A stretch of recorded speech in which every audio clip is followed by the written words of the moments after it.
नमस्कार विद्यार्थी मित्रांनो, माझं नाव गजानन वाडेकर. स्वागत आहे तुमचे सर्वांचे परत एकदा जी के एक्झाम पॉईंट ऑफ व्ह्यू या आपल्या मायबोली भाषेतील एज्युकेशनल यूट्यूब चॅनलमध्ये. विद्यार्थी मित्रांनो, यामध्ये आपण जी के और जी एसच्या रिलेटेड महत्त्वाचे प्रश्न बघणार आहोत. तुम्ही जर चॅनलवर नवीन असाल तर चॅनलला सबस्क्राईब करा, जेणेकरून नवीन व्हिडिओचे नोटिफिकेशन तुम्हाला येईल. धन्यवाद. चला तर व्हिडिओला सुरुवात करू. चला तर कालच्या प्रश्नाचे उत्तर बघूया. औरंगाबाद शहर डॅश दरवाजांचे शहर म्हणून ओळखले जाते. याचे योग्य पर्याय ऑप्शन क्रमांक बी 52. औरंगाबाद शहर हे 52 दरवाजाचे शहर म्हणून ओळखले जाते. प्रश्न क्रमांक 1. कोणते खाऱ्या पाण्याचे सरोवर आंध्र प्रदेश व तामिळनाडू राज्यांच्या सीमेवर आहे? याचे योग्य पर्याय ऑप्शन क्रमांक ए पुलिकत. पुलिकत खाऱ्या पाण्याचे सरोवर आंध्र प्रदेश व तामिळनाडू राज्यांच्या सीमेवर आहे. प्रश्न क्रमांक 2. प्रसिद्ध एलोरा लेणी महाराष्ट्रातील कोणत्या जिल्ह्यामध्ये स्थित आहेत? याचे योग्य पर्याय ऑप्शन क्रमांक 1 औरंगाबाद. प्रसिद्ध एलोरा लेणी महाराष्ट्रातील औरंगाबाद जिल्ह्यात स्थित आहेत. प्रश्न क्रमांक 3. खालीलपैकी कोणत्या एका राज्यात इंग्रजी ही भाषा मोठ्या प्रमाणावर बोलली जाते? याचे योग्य पर्याय ऑप्शन क्रमांक डी सिक्कीम.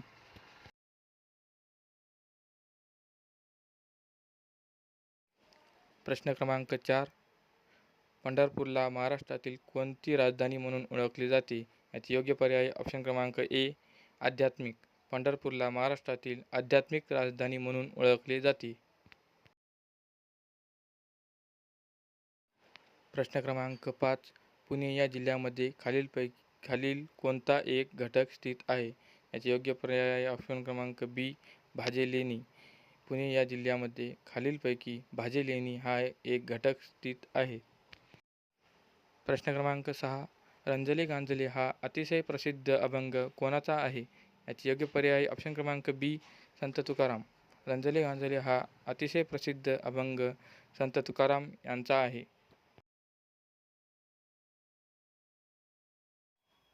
प्रश्न क्रमांक 7. पवनार आश्रम कोणत्या नदीकाठी उभारण्यात आले आहे? याचे योग्य पर्याय ऑप्शन क्रमांक सी धाम. पवनार आश्रम धाम या नदीकाठी उभारण्यात आले आहे. प्रश्न क्रमांक 8. राष्ट्रध्वजामधील केसरी रंग कशाचे प्रतीक आहे? याचे योग्य पर्याय ऑप्शन क्रमांक बी त्याग. राष्ट्रध्वजामधील केसरी रंग त्यागाचे प्रतीक आहे.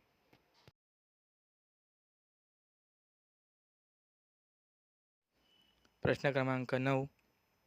भारत देश गरुड शक्ती युद्ध सराव कोणत्या देशासोबत करतो? याचे योग्य पर्याय ऑप्शन क्रमांक डी इंडोनेशिया.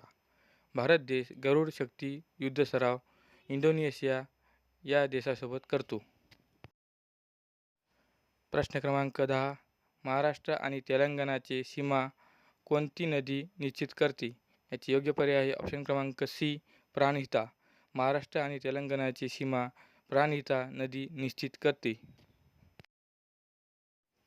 प्रश्न क्रमांक 11. खालीलपैकी कोणते धरण महाराष्ट्रात नाही? याचे योग्य पर्याय ऑप्शन क्रमांक डी प्रतापसागर. खालीलपैकी प्रतापसागर धरण हे महाराष्ट्रात नाही. प्रश्न क्रमांक 12. देशाचे तिसरे नागरिक कोणाला म्हणतात? याचे योग्य पर्याय ऑप्शन क्रमांक डी पंतप्रधान. देशाचे तिसरे नागरिक पंतप्रधान यांना म्हणतात. तुमच्यासाठीचा आजचा खास प्रश्न. भूदान चळवळीचे जनक असे कोणत्या व्यक्तीस म्हटले जाते? याचे योग्य आन्सर कमेंट करून सांगा. जर तुम्हाला व्हिडिओ आवडला असेल तर लाईक करा, शेअर करा, सबस्क्राईब करा आणि या अगोदरच्या व्हिडिओची लिंक डिस्क्रिप्शनमध्ये दिलेली आहे, तर तिथे जाऊन तुम्ही ते व्हिडिओ बघू शकता. धन्यवाद.